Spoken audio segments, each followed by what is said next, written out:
Mr. Speaker, yesterday, Congressman Massey and I went to the Department of Justice to read the unredacted Epstein files. We spent about 2 hours there, and we learned that 70 to 80% of the files are still redacted.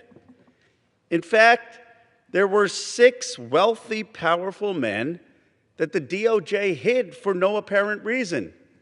When Congressman Massey and I pointed this out to the Department of Justice, they acknowledged their mistake, and now they have revealed the identity of these 6 powerful men. These men are Salvatore Navora, Zorab Mikaladze, Leopig Leonor, Nicola Caputa, Sultan Ahmed bin Sulayem, CEO of Dubai Ports World, and billionaire businessman Leslie Wexner, who was labeled as a co-conspirator by the FBI. Now, my question is, why did it take Thomas Massey and me going to the Justice Department to get these 6 men's identities to become public? And if we found 6 men that they were hiding in 2 hours, imagine how many men they are covering up for in those 3 million files.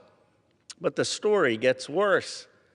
The reality is that Donald Trump's FBI scrubbed these files in March, long before Thomas Massey and I passed the Epstein Transparency Act. Thank you, Mr. Now, my bill is clear. The Epstein Transparency Act requires them to unredact those FBI files.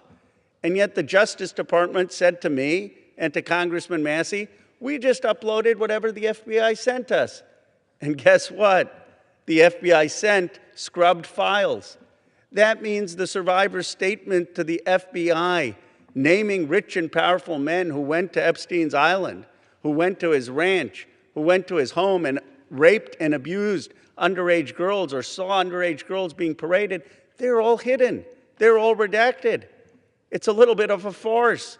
They're inviting all the members of Congress to go to see the Department of Justice, quote-unquote, unredacted files, but they've got all redacted files from the FBI. And it's not the fault of the Justice Department attorneys. They were just told upload things that Donald Trump's FBI had already scrubbed. It's a blatant violation of the Epstein Transparency Act, but it also asks a fundamental question. Who are they protecting? Why are they protecting these rich and powerful men, people I call part of the Epstein class? Why are we in a country where there is no elite accountability for people who do the most heinous things?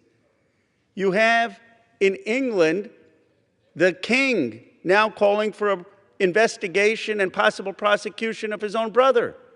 You have in Norway the princess who no longer has support to be the queen. And yet in the United States of America, we have someone in the cabinet, Howard Lutnick, who is all over these Epstein files, who allegedly had business with Epstein after he was convicted of pedophilia, and he still is in the cabinet. We need to ask ourselves, are we in America going to have elite accountability? Are we going to call on rich and powerful people who broke the law or cavorted with a pedophile, a convicted pedophile? Are we going to call them to account? Are we going to have prosecutions for billionaires who went to this island and either raped underage girls or saw underage girls being raped and didn't say anything? Are we going to have investigations? I'll tell you what this is about. It's not just about the 1,200 survivors. It's about 2 tiers of justice in America. It's about people who can accumulate wealth and power and don't have to care about the rest of America. They have destroyed so much of this country. Income inequality is at a 60-year high.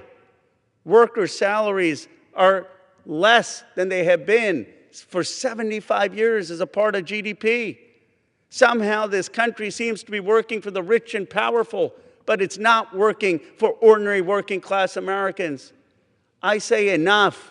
It's time to begin with accountability for the Epstein class. Hold them in front of Congress, those people who visited the island or did business with Epstein after he was a convicted pedophile. Investigate them, prosecute them, and let's return to democratic accountability in the United States of America. Let's return to one system of justice in the United States of America. Let's return to a place where every American has a stake in this country.